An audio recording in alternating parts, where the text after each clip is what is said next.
computers from like when they were 18 months old or less. Well, we know what hardware is. We know what software is.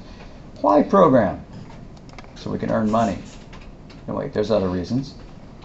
So what is a computer? A programmable machine designed to follow instructions. Like that's the difference between an old-fashioned pocket calculator and a computer.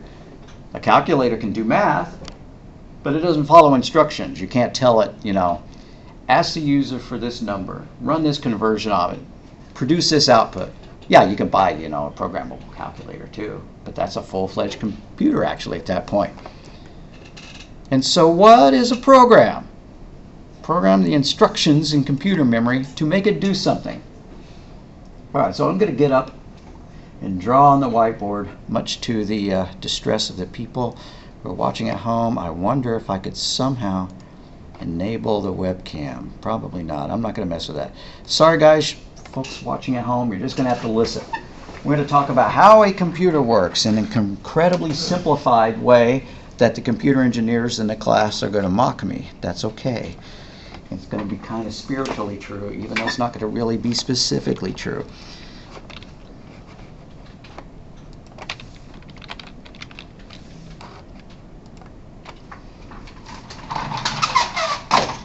All right. If there's going to be too much glare here, I'll just go back and turn on the lights so that you can see it. So let me know. Is there too much glare? Could you read this? That works. Yeah. Blinding me, but if you can read it, that's cool. Okay. All right. So, we got some dude named Chip. Chip's in a box. Chip has a window in his box. He can read and write through the window in the box, right? He's got a pencil, and he's got an infinitely long scrolling piece of paper there. That's pretty weird looking. Anyways, you get the idea. Good old Chip. He's got an infinitely long piece of paper. It's line notebook paper, and all he's allowed to do is write one number per line. So to tell the lines apart, they'd better be numbered. Chip's weird, so he labeled the first number 0. And then he wrote numbers all the way down here, right? We're going to invent a language for him to follow, to tell Chip what to do. Chip's got, in order to do math, he's going to either be able to count on his fingers, or he's got to have other places where he can write things and add them up. So he's going to have a couple other sheets of paper. He's calling that one Register A. He's going to call this one Register B, and this one Register C. And each one of those is big enough to hold one number too. So this is actually inside the box, right? There. We're going to make up a language that Chip can understand in order to let him do things with that piece of paper and those registers. So we're going to I'm going to call this OP1 for opcode 1. Opcode 1 means read. Wait a minute. He reads from memory and can copy that number to a register. So in order to read, you have to read from a specific address and then write it to a specific register. That's the format of opcode 1. Now modern chips have hundreds and hundreds of opcodes. Back in the 60s, they may have had only a very few, right? So opcode 2 is going to be a write, right? If he can read numbers from the from the scrolling piece of paper to his register, he needs to be able to write them back out. So opcode 2 is going to be a write, and it specifies a register first and then a memory address. So when we tell him to read, we're going to need to tell him what line number to copy it, and we're going to have to tell him what register to write that number in. And when we tell him to write, we're going to have to tell him what piece of paper in here for what line number. And we're going to be all fancy and call this piece of paper RAM. random access memory, because he can scroll anywhere through it. He can read memory address number 90,000. He doesn't have to start from the top and go all the way down it. Like imagine in the old days when data was entered in punch cards, right? You bring a stack of punch cards into the computer and run all the way from the top to the bottom, had to read them in order. Or they were written out to some kind of paper tape. Back in the old days, I wasn't alive then, but programs are stored on paper tape. And data was stored on paper tape, so you'd load up a paper tape and then run through it and have to read it in order. Well, random access memory is pretty cool because it can jump to any line on our long piece of paper. And this is a really long piece of paper. Why do I say that? A modern computer might have like 4 gigabytes in it. Gig meaning billion. It would have 4 billion. It'd be a notebook paper with 4 billion lines in a modern computer, or 8 gigs, or 16. There might be 16 billion numbers that it can hold. Okay, let's do one more. We're going to give him one more command that he needs to be able to follow. We're going to call it opcode 3 because it's operating him. It's telling him what to do. And this one's going to be an add. And to add, we need to specify which numbers to add and where to store the results.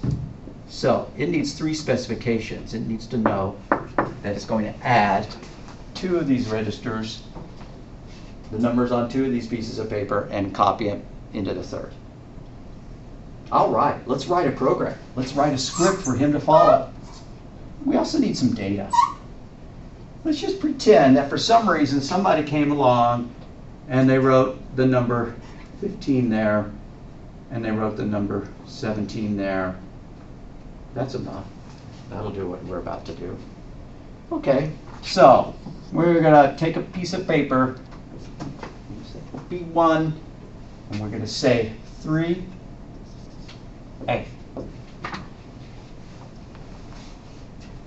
We need to read another number in. We're going to read OP1, and we want to read not from address 3, but for 5, and we want him to copy that number into that piece of paper. Now he needs to add those 2 things together. So that's a different command. OP3, and he's going to add the number that's in A and B and store it into C. Now we want him to write the result back out. So we need to do, what is a write? It's a 2. And it's going to write from there to the specified address. Let's copy that back to address 3. So from C to 3. And then there happens to be one more opcode which goes to the top, reruns itself, just so that it keeps going forever. So if I was trying to understand this, if I was a human, I wouldn't want to see opcode 1, opcode 3, opcode 2. I'd rather those be replaced by English-like words. Computers don't understand English-like words. They just understand numbers. So they wouldn't even have the letters OP there, right? They'd have 1, 1, 3, and 2. But I want this to be understandable by humans. And I've run out of space, so I'm not going to rewrite the program using the English words. I'm just going to replace OP1 with the appropriate word. What is OP1? What is that command? Read. So read, okay. What do you know? That's what that one is too? Yeah. And what is an OP3? Add. That's an add. And an OP2 then would be a write. And we must have had another opcode that meant go to top. I'd need to add it to the things that the chip can do. Or jump. It might be called jump. Jump to a specified location. All right. Yo, chip, get busy. Okay. So we hand him the piece of paper and he starts at the top. This is the program. Now weirdly, in our modern programming language, on our modern computers, this stuff is also stored in the same place as the data. The program itself is intermixed with the data. But for now, and this was true of really, really old computers, dating back to the late 1800s, when a guy named Charles Babbage invented a mechanical computer that was programmable. The program was entered in one place in memory, and the data was read in another. How in the world could you have a mechanical computer? It had dials, it had wheels, brass wheels. We could show a picture of it. Anyways, okay, so Chip, get busy. Read from 3 and store it in A. Well, 3 has a 15, so he writes a 15 there. And then read from 5 and copy it into B. 5 is a 17. And then add A and B and write the result in C. And if I'm clever enough to add 15 and 17 in my head, I think it's a 32. And then write what is in C out to address 3. Let me come over here and replace that with what he just figured out, 32. And then go back to the top. Do it again. Wash, rinse, repeat. Read from 3 into A. Well, it's a different number now. So he copies a 32 in there. Read from address 5, copied it into B. 32. Wait, 5 is 17. That didn't change. And then add A and B and store in C. 32 plus 17, about 49, I think. And then write what's in this back out to here. So now there's a 49. And we're going to see what happens is if it ran over and over and over, then this number would keep going up by 17 each time. That's all a computer does. Every so-called clock cycle, it performs another operation. All it's doing is moving numbers around. Now, computers are obviously a lot more complicated than that. He may have another block of memory that he does in order to control the hard drive or to write out, you know, something into something else. He's got all sorts of ways of communicating. There's other chips involved. You know, pretty much everything has a chip in it now. The mouse has got, you know, the mouse is practically a computer in its own right. Keyboards are practically computers in their own right. But anyways, that's the functioning. So a computer engineer, is that a close enough explanation, or did I do good, or did, yeah, anyways, that's chip in a box. That's the way the computer works. We would not want to write it, and I interrupted you, I'm so sorry. Please go on. And also operating systems have to have space in the system. Yeah. So we would not want to write a program that was just a series of opcodes and numbers. That is called assembler. So if we go and, excuse me, assembly, the assembler is what uses it. So if we look up hello world, and I may have done this last time, assembly.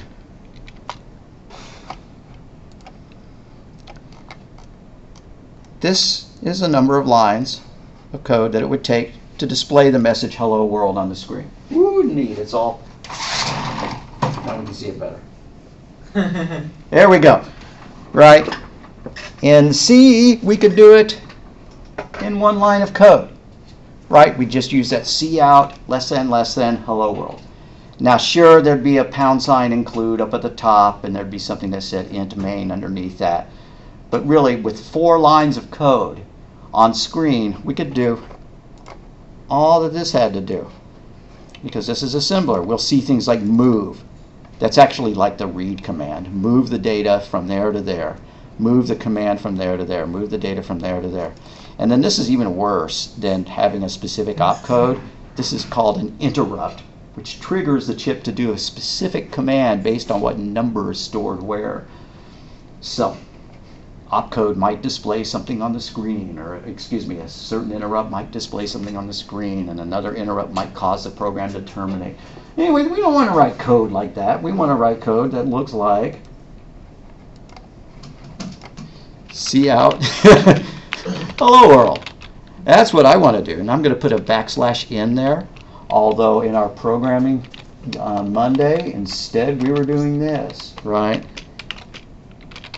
Either way works. If you feel like putting a \n inside your quotes, it means new line. If you want to use the ENDL, that works just as well. If you do both of them, though, it's like hitting the enter key twice. So you wouldn't want to do both in the same line, rather than do all of that stuff. So machine language, whoopsie, are the numbers that control the processor. So basically binary. Yep, zeros and ones ultimately. So when we write a C program, we don't write it in zeros and ones, and we don't write it in opcodes. If we were going to write an assembly program, you'd write a text file with assembly, you'd run the so-called assembler, and it would create what's known as object code, which ultimately is your zeros and ones. But we're not doing assembly, we're doing C programming. So if we're doing C++, it's a text file with C++ commands in it. And what it does is a little bit more complicated to get it to the point where it's some object code. The object code is that .exe that gets written out to the file, to the hard drive, right? So that you can then run it. You could give somebody, email them that .exe, and if their email client did not, forbid it as a security risk, they could download it and run it. So a text file with C++ commands, the first thing that happens is the compiler converts that to OBJ files. And we don't see this happen. We just click the run button and everything magically works. But the compiler runs along and makes OBJ files, which has just got the numbers, right? The binary behind it all. And then something called the linker turns those OBJ files into an executable. And before that, before the compiler even kicks off, something called the preprocessor takes those # commands, like # include or whatever. # include just means copy this stuff from one file and then treat it like it's inside this file. So in our code, if we have # include IOStream, and then we have our real code, int main, whatever it was supposed to do, blah, blah, blah. Say this is our file. We would call this program source.cpp. That's our file. Inside our file, there's these commands. There better be a return statement in there since it's declared as an int. All right. So when we run it, the first thing that happens is the preprocessor. The preprocessor goes, it finds this file, and it brings it in. All the contents of this file are now brought in so that they're available to it. IOStream is what gives us that cout and cin command, among a lot of other things. So now, our source file is new and improved with a whole bunch of stuff from this other file. It imported it. Other languages use the words import to bring it in. Then it runs the compiler. And it would turn all this into the opcodes and create an OBJ file that was a series of opcodes. But you could have a whole bunch of source files in your project. You might have 100 different CPP files. And so eventually the linker would need to come along and to turn each OBJ file, each object file, into the executable. And then you could give that executable to somebody else. Now that's different than the way Python works and the way that Java works. Those have an emulation layer somewhere in there so that when you run a Python file, when you compile Python, it doesn't make an executable. It doesn't make OBJ files. This is kind of old school. This is stuff invented in the 70s and before. The C programming language was published in 1970, and it was based on things that were before that. C++ came out a decade or two after that, and then Python after that, and Java after that, right? So each one tries to make programming a little bit simpler. Our Visual Studio hides the complexity of that so that when I have a project going, I may as well make one. I think I'm going to make one and call it Lecture B. So I launched Visual Studio. Went down here, Visual Studio. Launch new project. And then I did a new project, that's correct. And if you've installed Visual Studio 2019, the projects may look a little bit different. The file new, it may not come up with this menu bar. It may just show you a list of project types. But eventually, ultimately, you'll be able to find the one that you want. As long as you configured it for C++, you'll see empty project. That's the one we want. Empty project, empty C++ project. Lecture B.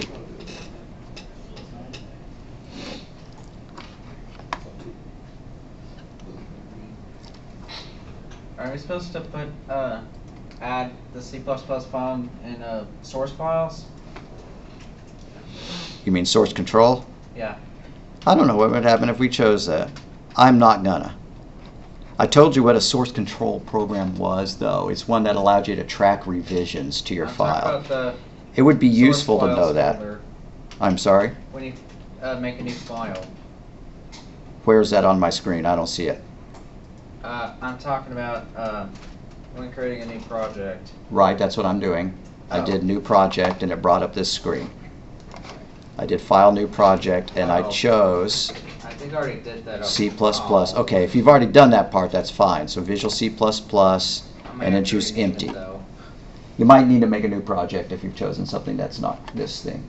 C++, empty project, Lecture B.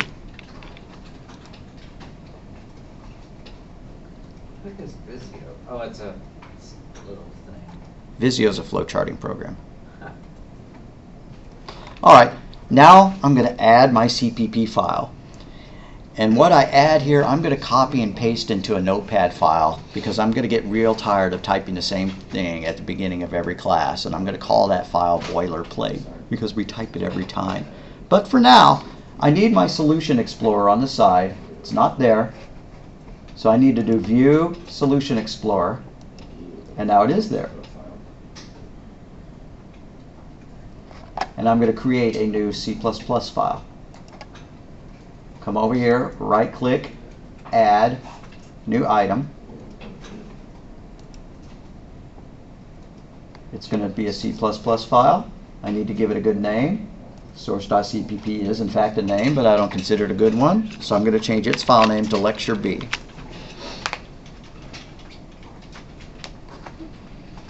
And then it comes up with an empty file.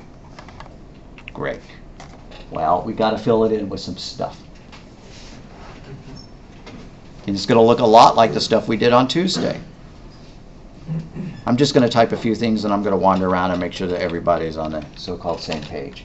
Pound sign include, less than, IOStream greater than. That brings in the IOStream library. Everything that begins with a hash, with a pound sign, is a preprocessor command. And I told you that the preprocessor happens before the compiling. All it's essentially doing is copying stuff from other files and pretending it's part of this one. Pound sign include, less than, string, like a piece of twine, string, greater than. Now we're going to have one more line of code using space namespace space std. No spaces in the word namespace. And I'm not going to explain what that does right now, so just take it on faith. Now I'm going to declare my main method. So int space main, parentheses, end parentheses.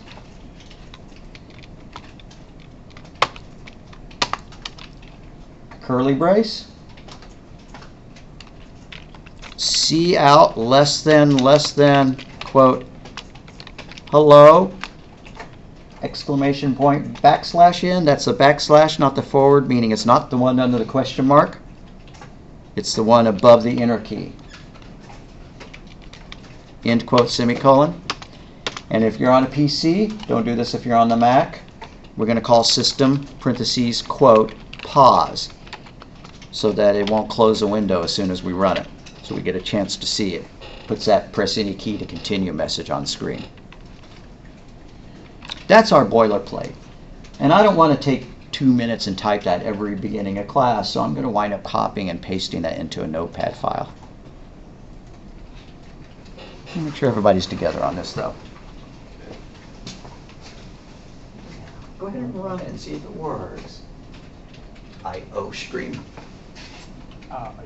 Yeah.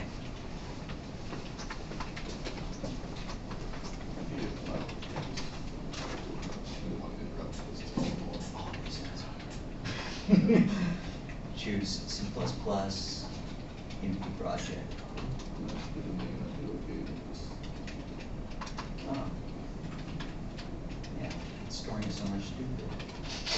Click browse and pick a different directory like in your documents. Documents, Visual Studio, projects. All right, now that'll be good to go.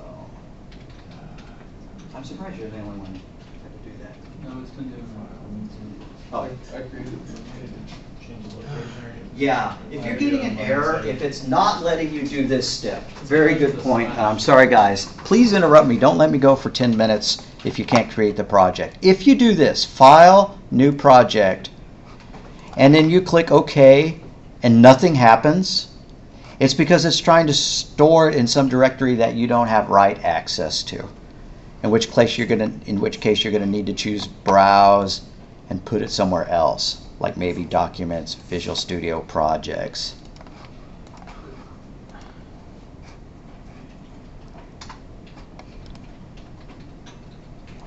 System pawns.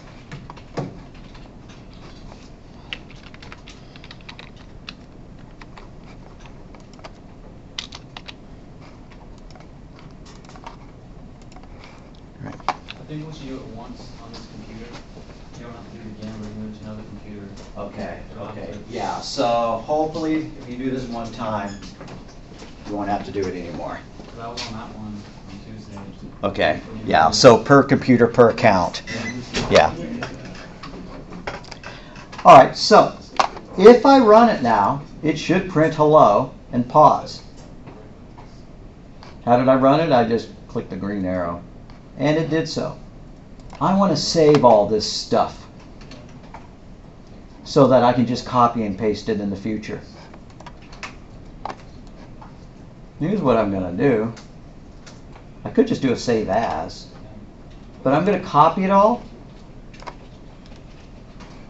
and then I'm going to run Notepad. So I'm going to go to the magnifying glass, type in Notepad, and I'm going to paste all that stuff that I just copied, and I'm going to save as and call it boilerplate. Save it.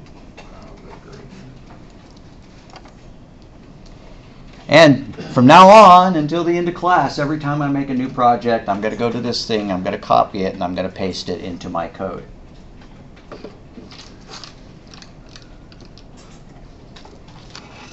Send it. So, File, Save As.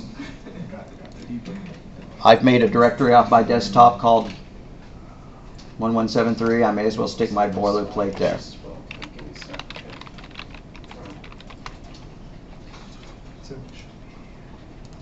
And from now on, anytime I make a new project, I'm just going to go to that directory where I had my boilerplate saved, copy and paste it.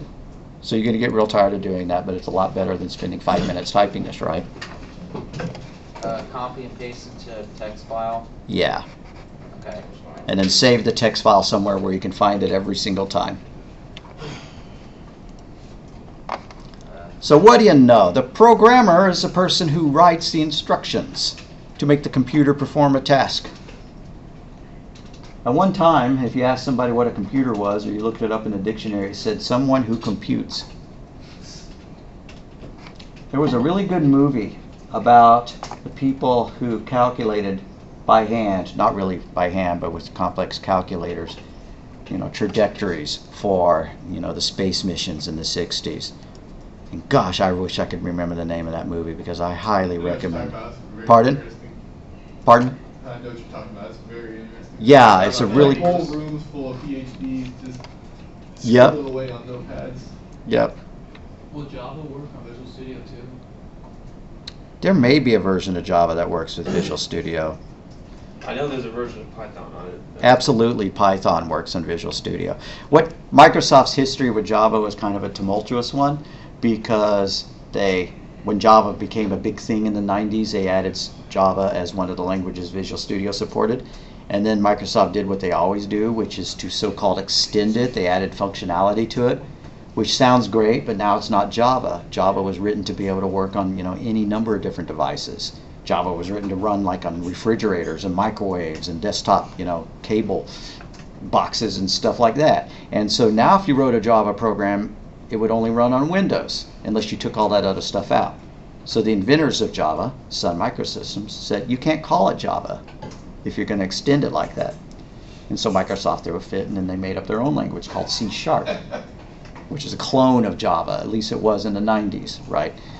Different syntax in some ways, but very similar. And then C# would add something, so Java would add something. And Java would add something, so C# would do something. And in the meantime, C++ just kept doing its own thing. I like being a fly on the wall whenever. But C++ Bill Gates got that is the word. mainstream programming device. Yep. C++ runs more quickly than Java or C# does because they go through emulation layers in order to do their stuff, and C# creates an executable which runs, directly against the processor. So that's why like Xbox and PlayStation games and stuff are written in C++. All right. A central processing unit, that's the chip that adds numbers and reads from memory and writes to memory and stuff like that. Main memory. Main memory is just all those zeros and ones, all those addresses. So it's basically RAM. Yep. So main memory, RAM, which stands for random access memory. An important thing to note about it, it is so-called volatile. Volatile doesn't mean, oh, I'm ready to explode at any moment. Instead, it means that if you turn your memory off, it gets reset. Right? You lose all the bytes on it, which would be a problem if you didn't have another way of storing data as well. But that's why computers also have, hard drives, so that when your computer reloads, when it reboots, it can copy all that stuff back into random access memory. Or if you have a phone and you turn your phone off and you turn it back on, it doesn't have a magical little hard drive in it, but it's got flash memory that serves the same purpose. Just like all your laptops now don't have spinning hard drives, they have solid state hard drives, which is just, banks of flash RAM. So organized as follows. The memory is clustered nowadays. It didn't have to be, but it is. Somebody picked a standard where there were 8 bits per number, and they call those numbers bytes. So every byte in your computer is composed of 8 zeros or ones. And then your computer has 2 billion bytes, 2 billion different addresses, or 4 billion bytes, or 8 billion, or however large, how many, how much RAM you've got installed on it. So every address in memory is identified by a unique number for every byte in memory. Who knows, we might get a terabyte of RAM someday. Oh yeah, and the hard drive's got that big. So 0 through 29, that's 30 bytes here. How did I come up with 30? Because we started counting at 0 rather than 1. That's a common motif in programming. It's called zero-based indexing. So if you wanted to count to 10 but you were a computer, instead you'd go 0, 1, 2, 3, 4, 5, 6, 7, 8, 9. Well, that's still 10 fingers. It's just that one of them was called 0. And then there's so-called secondary storage. Those are your hard drives or your floppy disks, or, back when people burned CD-ROMs or DVDs, right? That's data that's retained even when the computer is turned off. Magnetic, right? Whole bunch of little, oxide, spots on the platter or on the tape, and if they're charged, then it represents a 0, and if they're not carrying a charge, it represents a 1. Actually, swap that. Solid state, which is where you have data stored in chips, like our modern, solid state disk drives. Optical. You have an aluminum platter with a whole bunch of pits burned in it, and if the pit looks like one thing and the laser beam picks it up, it's a 0, and if the pit is burned a different way, it's a 1. And then flash drives connected to the USB port. That's the same thing as solid state memory, actually. So an input device is something that sends computer information to the computer from the outside. Those are your mice, your keyboards, your touch screens on your phone. You have a speaker. A mic. Printers. Yeah, printers are actually for output, but they certainly do input as well because they're sending information back to the computer. Everything's its own computer nowadays. Mice are actually their own little itty-bitty computers, and keyboards are, and printers are. It's just for funsies. First, mouse. This is what the first mouse looked like. Oh, cute. It's all wood. Well, what's interesting about it is actually it was two wheels. There's a wheel that spun this way and a wheel, we can't quite see it there, but another wheel, yeah, there he is, that spins that way. So if you wanted to move your mouse, you would tilt it a certain way and you'd use that wheel. And then you tilt it the other way so you could do that. So you could never move it diagonally. But still, it was better than, you know, moving things around with the cursor keys maybe. That was like the 60s. In between a laptop and keyboard. Pardon me? Yeah, yeah, the little. And here's a Macintosh mouse. Wait, am I mapping Macintosh? Then let's look at another interesting thing. The first trackball. I used to track ball when I was a kid. Yeah, I like trackballs, but I wouldn't have liked them back when they were a bowling ball. Yeah, they were huge. So the first trackball, same idea. And it was better than a mouse because at least you can move your cursor diagonally. But when they created the prototype of it, I guess they couldn't find a pool ball, so instead they used a bowling ball and filled in the holes in it.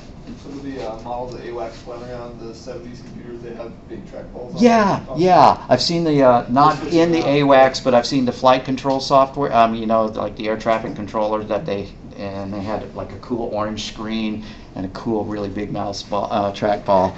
Yeah. You like, It's all getting modernized one jet at a time now. Oh, I bet. I bet. let's look up an old Macintosh now.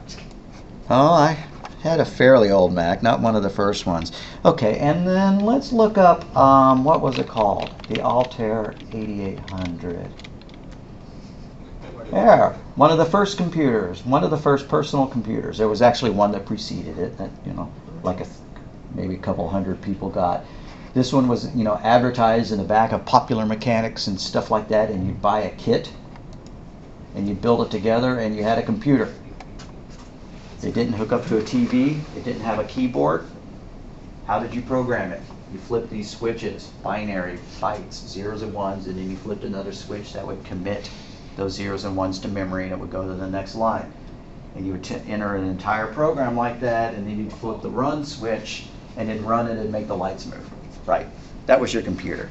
So yeah, people made accessories for them. You see that it had slots so that, you know, eventually you could hook it up to a TV, or you could add. This is like the mid 70s, before Apple IIs and Commodore 64s and stuff like that. I remember when the internet didn't exist. Yeah, yeah, well it did, but it was called ARPANET. In my house. Oh yeah, yeah, absolutely, yeah. You're old. No, I'm kidding, I'm I tell kidding. my kids that now, and they're like, what? That's not even a thing. Like, yeah, it is a thing. Yeah, and we had these modems that dialed up and made screechy noises, and yeah. You know The the whole first, house. first smartphone was made in 1992. Oh yeah, It was a Simon's personal communicator. cool. Like a calculator with the LEDs. Yeah. So that was the first personal computer. That was made possible by, you know, the creation of integrated circuits, you know, chips like the Intel 8086. Let's look at an even older computer, if I can remember the name of which one I want to look at. It's not the Harvard Mark I, but we may as well look at that as well. Yeah, there we go. That's still not the one. Is it called The ENIAC? original NORAD computers. Oh, those are cool. Okay, so here we go. Football field as well. Yeah. This is one of the very first computers. The Americans invented computers in order to develop better weapons, and the English invented computers in order to crack codes, like the Enigma code that the Nazis used. So they had kind of different purposes, but you know, they were the same idea. These ladies were the first programmers. The men of the time were the computer engineers, and then they hired these, you know, MIT professors and math graduates and stuff like that, who were the women to run it, because, you know, the men were, you know, all occupied in the engineering, and so they had to figure out how, you know, using the specifications to actually make it work. They did not type programs in. Instead, they chained, you know, the things together using using patch cables. Yeah, just like, you know, old movies, Cary Grant's Calling, you know, Hedy Lamarr or whatever, and, you know, and they had to, you know, patch the two phone things together. So old RAM. One of the, these things use vacuum tubes. What is a vacuum tube? It's just a light bulb. And if the light bulb is on, it means it's a 1. And if the light bulb is off, it means a 0. Then they made more sophisticated vacuum tubes that could have like 10 different levels of brightness, right? But you had something like this and it had 10,000 vacuum tubes in it. It was practically a full-time job just having somebody run around and making sure that those tubes hadn't burned out because they're light bulbs, right? Full-time job. Wow. So then say you wanted some RAM rather than vacuum tubes.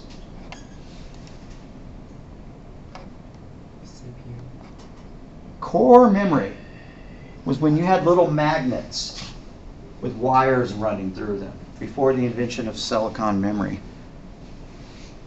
And so people would wire by hand these things. And then you could plug those in. That was in the 60s rather than the 40s, like ENIAC. It was a big advance because before that, your computer memory might be a great big washing machine-sized drum that constantly spun. And so it would constantly spin, and if you wanted to read something from a specific address, this little arm would move up and down and read a specific memory address as it spun. It would have to wait, kind of like a hard drive, but it was effectively the machine's RAM rather than a permanent storage A unit. washing machine side Yeah, drum. exactly. Yeah. And then if you wanted to save your data permanently, you might have to write it out to magnetic tape, or you might have to write it out to punch cards. I don't know why I got off on that. Let's get that back into, because it's more interesting than this at least. Let's get back to this. So, you have different kinds of software. Software is just the programs that run. Applications are things like Word and Excel and your games, things like that. They provide services to the user. And then the system software is the things that you allow to manage the computer hardware and the programs that run on it.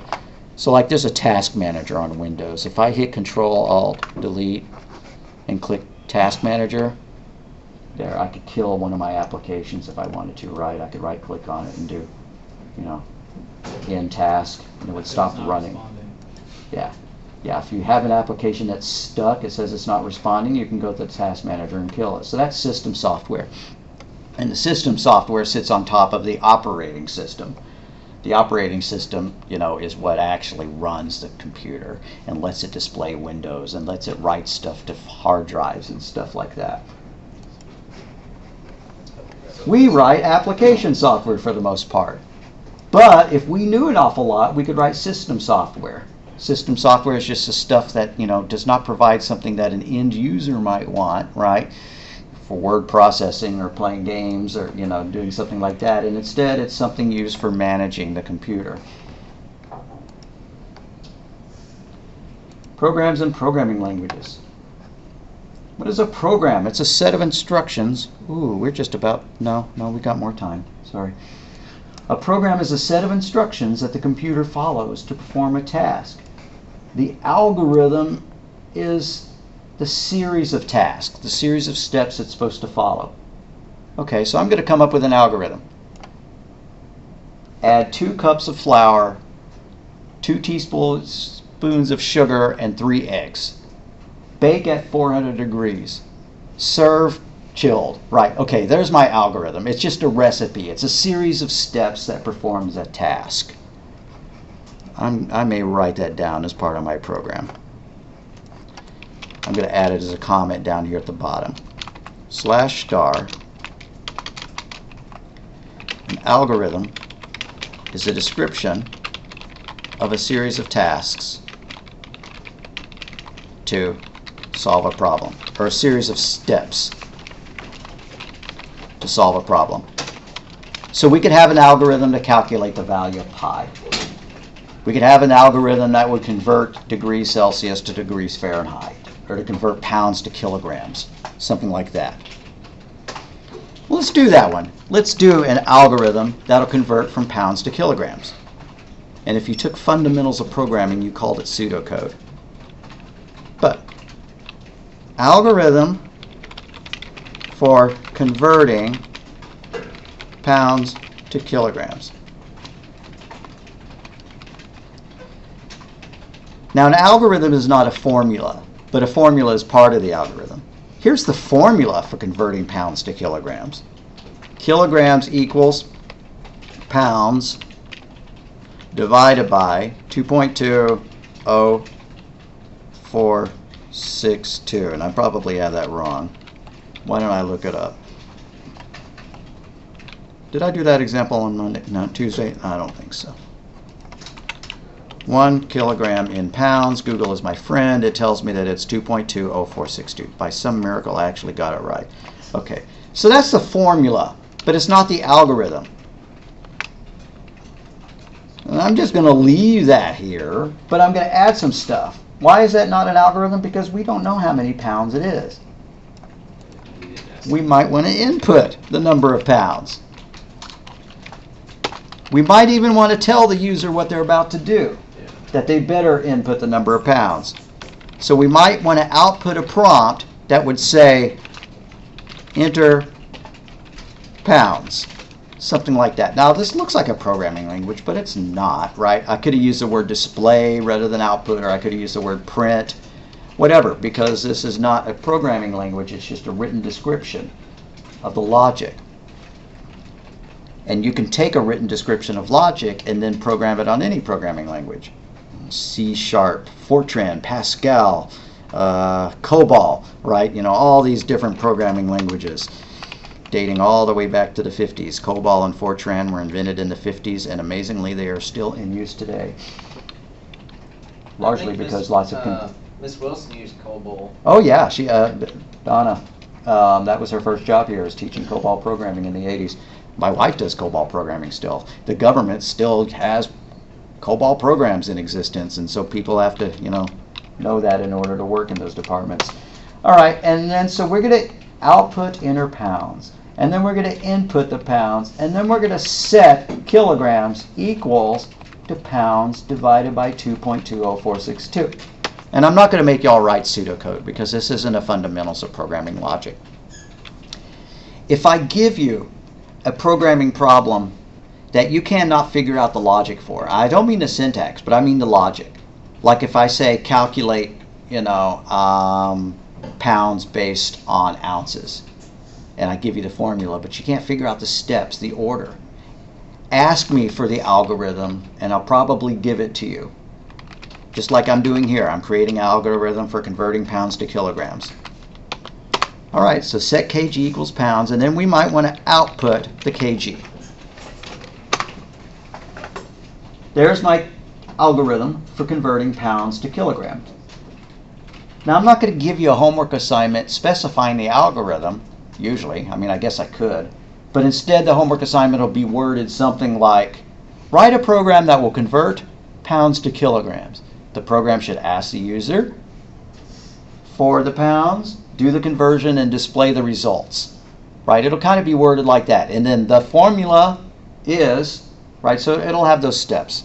So I can make up a homework assignment similar to that, right? Homework assignment. Write a program that will convert from meters to feet.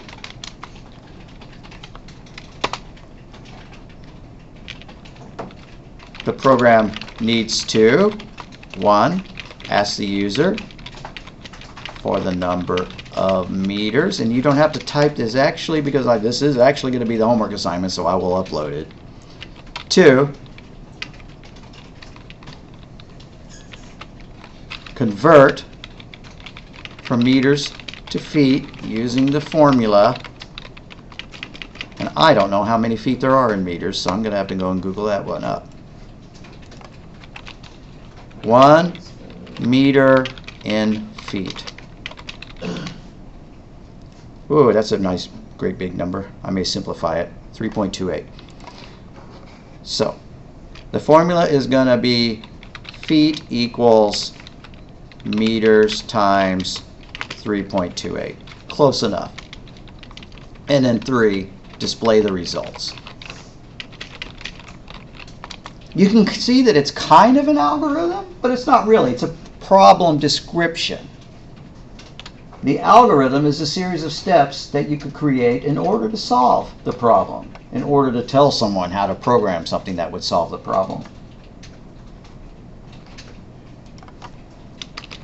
We can make up another one. Write a program that asks the user to enter a number of ounces and will display the number of pounds. We're running 2 homework assignments. Well, sure. Or maybe 3 or 4. Actually, I'm going to stop at it 2. The number, but you can put them both in the same program. You don't need to create 2 different projects. And we'll display the number of pounds. The formula is pounds equals ounces divided by 16. So this is homework part A. And this is homework part B. Is that at the very top of it where it says set? Right there. Wait, pardon? There we go. Okay. I was Yeah. making sure there wasn't more stuff up there. Yeah. But we actually need to do this part before we go home, or else you're not going to be able to do the homework. I mean, yeah, you'd be able to do it in the language you already know, like Python, but we want to do it in C, C++.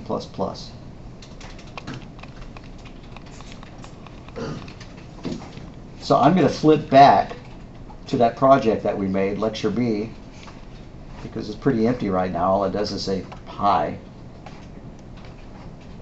Let's go do that, but I'm going to copy these things, my algorithm. Maybe I won't. Put it into the boil. But I'm not going to put it in my boilerplate because I don't want to save that, but I am going to put it into Lecture B in Visual Studio. So I'm going to copy this algorithm that I wrote, just highlighting it, copying it, and pasting it, and I'm going to put it in as comments in my code.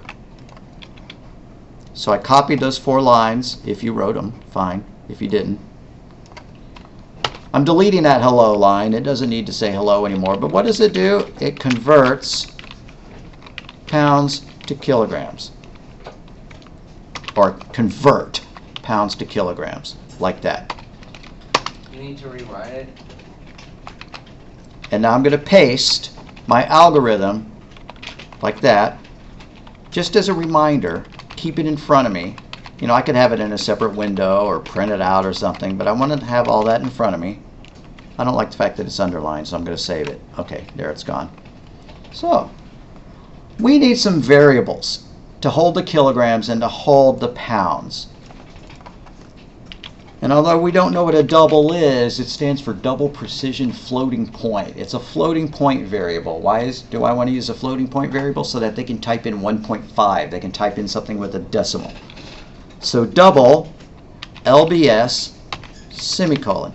That's not a 1, that's an L, of course. Double space kg. I'm not sure why I'm putting S on pounds and no S on the kg, but eh. So what is a double? A double is a floating point number. I hope you know what a floating point number is. It's one that got a decimal point in it, like 3.0, 4.5. And sure, we're doing stuff that's not in Chapter 1, but that's because Chapter 1 is pretty pathetic. We actually want to learn some programming. So if it was an integer, would you just put int instead of double? Exactly. If it was supposed to be an integer, I would do that, int pounds. The only reason I'm not is because the conversion needs to have a decimal point because it's 2.20 whatever. So let's tell them to enter the number of pounds.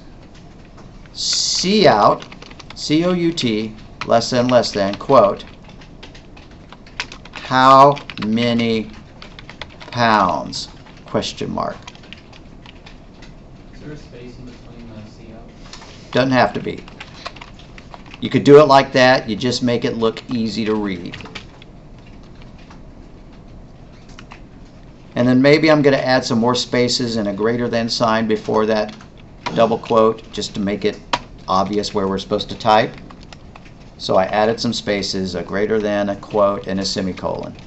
The greater than sign's frippery. It's just, you know, make it look prettier. Now we need to let them type it in. So we need a CIN statement with the greater than. The arrows are going to the data, not from the data. It stands for console input. CIN, greater than, and we're letting them type in the number of pounds. What is our pounds variable called? LBS.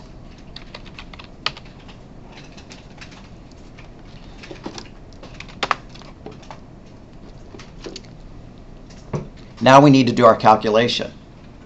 Now this is just pseudocode. There's no set keyword. I'm going to leave that out. kg equals, I could do some copying and pasting here, LBS divide slash 2.20462 semicolon. Wait a minute. That's my expected. Oh. And then I'm going to output it. But I'm not just going to output kg, I'm going to put some text in there to describe what I'm outputting, right? I'm not going to just display a number, right? They type something in and then I put 10. They're going to go 10 what? So cout less than, quote, that equals space, love this keyboard, that equals space, less than, I think I left something out when I was saying that. Cout less than, quote, that equals space, end quote, less than, LBS less than, quote, pounds, period, \n, end quote, semicolon.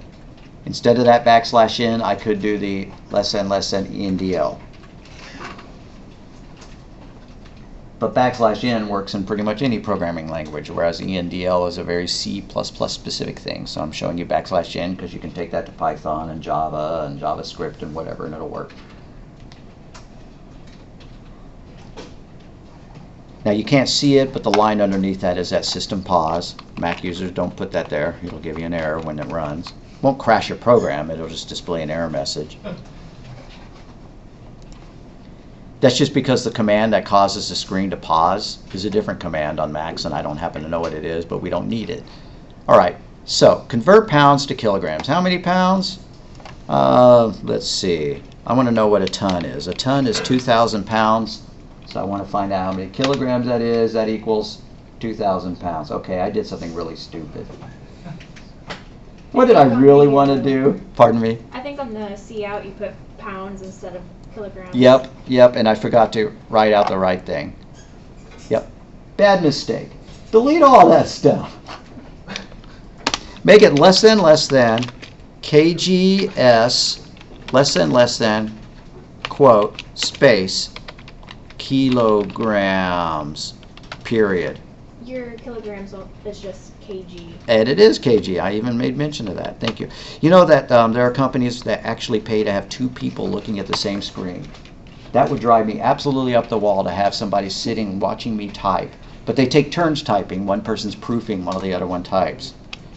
It's amazing, but people do that. Now maybe it'll work. Also need to take a roll. It'll be about the last thing we do. We're almost done here. 2,000 pounds is 907.186. And what did I forget when I said delete everything?